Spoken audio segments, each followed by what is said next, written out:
Are you ready, kids? Aye, aye, Captain! I can't hear you! Aye, aye, Captain! Oh! Hello guys, and welcome back. So today we'll be discussing cheap copy of Spongebob Squarepants. It's going to be amazing.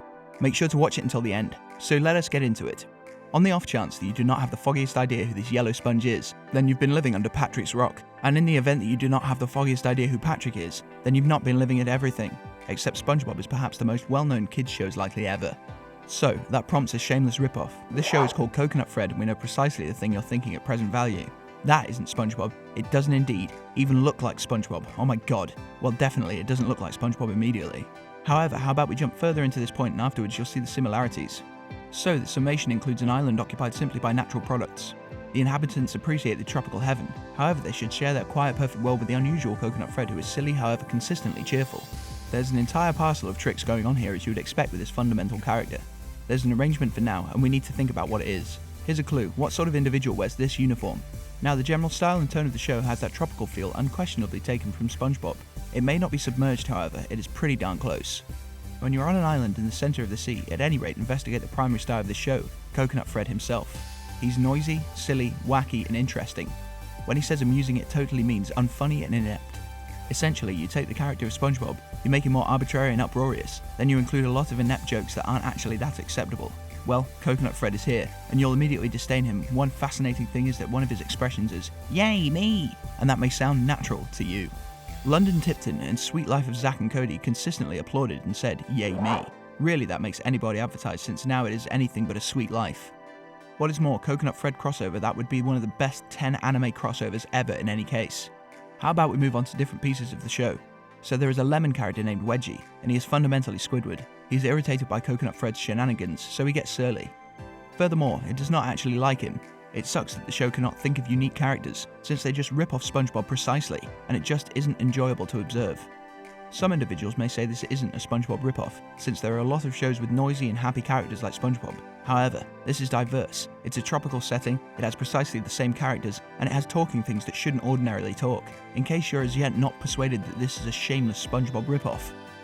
It's figured that anyone can investigate what Rob Paulson, the voice entertainer for Coconut Companion, said about it. He said that he doesn't prefer to remember voicing the character, and it was just a shameless Spongebob Squarepants knockoff. No doubt about it. This is one terrible show. Yet is there anything great about it? I've slammed it sufficiently long. So perhaps we can attempt to look on the positive side of things. Well, better believe it. There's really something truly sure about it. The extremely regrettable criticism prompted the primary period of 13 scenes to be chopped down to 9 scenes. And afterwards, the most brief season 2 of just 4 scenes. After that, it was dropped. No doubt about it, the best thing anybody can say about the show is that it was dropped truly early, and it's anything but an aggregate of 13 scenes. On the off chance that you disdain yourself, you can watch a scene or two of Coconut Fred. However, you'll lament making that choice, subsequent to enduring it at any rate. Here are some facts you didn't know about Spongebob Squarepants. The show's title was at first SpongeBoy Ahoy. SpongeBoy was a copyrighted name for a mop. Notwithstanding, however, Hillenburg made a point to keep the wipe in the name of his hero, as he was stressed that kids may confuse him with a block of cheddar. SpongeBob inventive director Derek Dryman remembered Hillenburg needing to make a character with a youthful, innocent disposition, with Lewis, Herman and Laurel explicitly as a primary concern. Tom Kenny, the voice of SpongeBob, said that Hillenburg at first depicted the talking wipe as a half youngster, half grown-up, similar to a munchkin, before additionally mentioning the same 3 comedy legends. A starfish character previously entered the image while Hillenburg and Dryman were storyboarding the plot. In any case, before there was the adorable faker Patrick Star, the starfish in the main story had an immense chip on his shoulder since he was pink. He claimed a side of the road and was a bully. Bill Fuggerbarker, referred to for most part as Dorber from Coach as well as Marshall's father in How I Met Your Mother, voices Patrick by easing back his discourse and imagining that his mouth is in his chest. Squidward Q Tentacles has been alluded to as both a squid and an octopus all through the arrangement run, yet he has just 6 tentacles. The illustrators chose not to give the skeptical cephalopod the appropriate number, in light of the fact that anything else than 6 legs would overload him an excessive amount outwardly. Fred's name was uncovered in the scene Patty Hype. He is known in different scenes spreading over seasons and years for crying, "My leg!" while under pressure. Animation studio Camp Chaos delivered a 2-season arrangement on VH1 and MTV2 called Illustrated in 2003 and 2004. One of the energized shorts made for the show, SpongeBob Hemp Pants, was a not very unobtrusive rethinking of Spongebob Squarepants, if the characters were molded like marijuana or the stuff important to appreciate the medication. The shorts were never run on TV because of worries about sister network Nickelodeon. The scenes anyway wound up on YouTube, where they've been seen over 6.3 million times.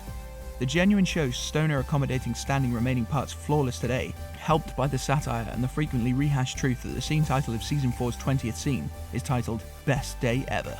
Hillenburg was against VIPs giving visitor voices to its creation, out of fear of a correlation with The Simpsons.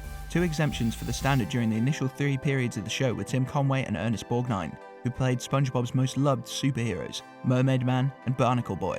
After Hillenburg surrendered as showrunner, Bikini Bottom welcomed any semblance of Ferrell, Faye, Williams, Amy Poehler, Johnny Depp, Victoria Beckham, LeBron James, Pink, Patton Oswalt, and other setup stars to get grown-ups to watch.